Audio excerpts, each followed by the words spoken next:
असली धमाका 2002 में हुआ जब एक अपोजिशन ग्रुप ने नेटन्स और अरक में सीक्रेट यूरेनियम एनरिचमेंट फैसिलिटीज का इंकशाफ किया।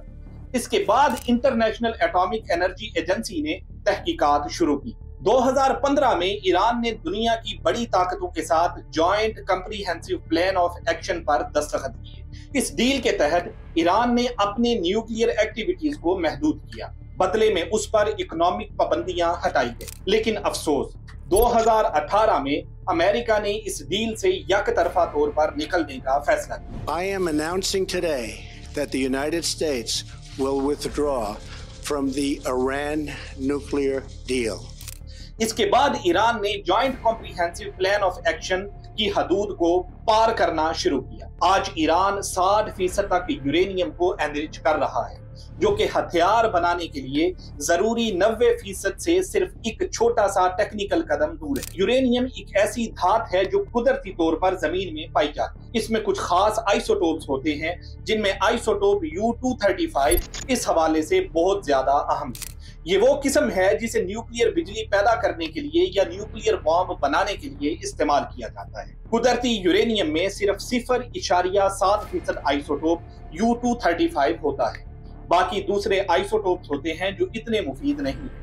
जब हम यूरेनियम को एनरिच करते हैं तो इसका मतलब है कि हम U-235 की मिकदार को बढ़ा रहे हैं। जितना ज्यादा यूरेनियम को एनरिच किया जाता है, उतना ही ज्यादा वो ताकतवर और खतरनाक बन जाता है। ये अमल पुरअमन न्यूक्लियर एनर्जी के लिए भी जरूरी है और अफसोसनाक तौर पर न्यूक्लियर हथियार बनाने के लिए भी।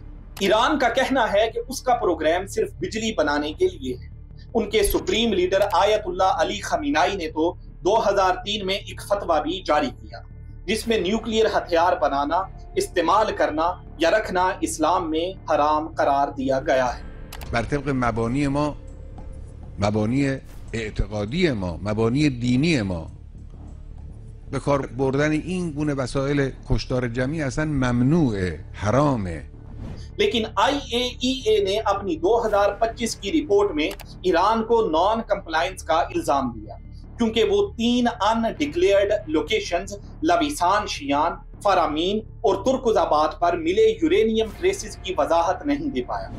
दोस्तों, यहाँ पर ये दोहराता चलूं कि इस रिपोर्ट में ये कहीं भी नहीं लिखा कि ईरान न्यूक्लियर वेपन्स बना रहा है। अमेरिका की इंटेलिजेंस एजेंसीज का भी यही मानना है कि ईरान इस वक्त न्यूक्लियर हथियार बनाने की कोशिश नहीं कर रहा है, लेकिन वो इतना एनरिच्ड यूरेनियम बना चुका है कि अगर वो चाहे तो कुछ ही हफ्तों या महीनों में 1 दर्जन से ज्यादा न्यूक्लियर हथियार बना सकता है। तो फिर मेरा आपसे एक सवाल है कि क्या कोई मुल्क एक सॉवरन कंट्री पर सिर्फ खुद साख्ता मफरूजों और अपने खदशात की बुनियाद पर हमला कर सकता है, जैसा कि इसराइल ने किया? मेरा जवाब है कि नहीं, हरगिज़ नहीं।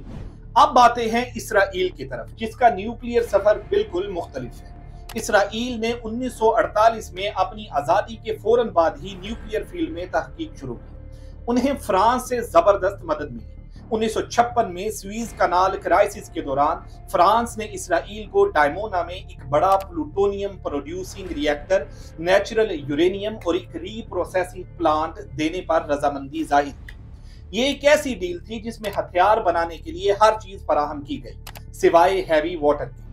डायमोना के करीब निगेव न्यूक्लियर रिसर्च सेंटर की तामीर 1958 में चुपके से शुरू हुई और इसे इंटरनेशनल एटॉमिक एनर्जी एजेंसी की इंस्पेक्शन से दूर रखा गया। डायमोना रिएक्टर 1962 और 1964 के बीच कभी भी एक्टिव हो गया था, और हैरत की बात यह है कि 1966 या 1967 के आखिर तक इसराइल ने अपना पहला न्यूक्लियर हथियार बना लिया था, जिसे वो दुनिया का 6ठा मुल्क बन गया जिसके पास ये सलाहियत।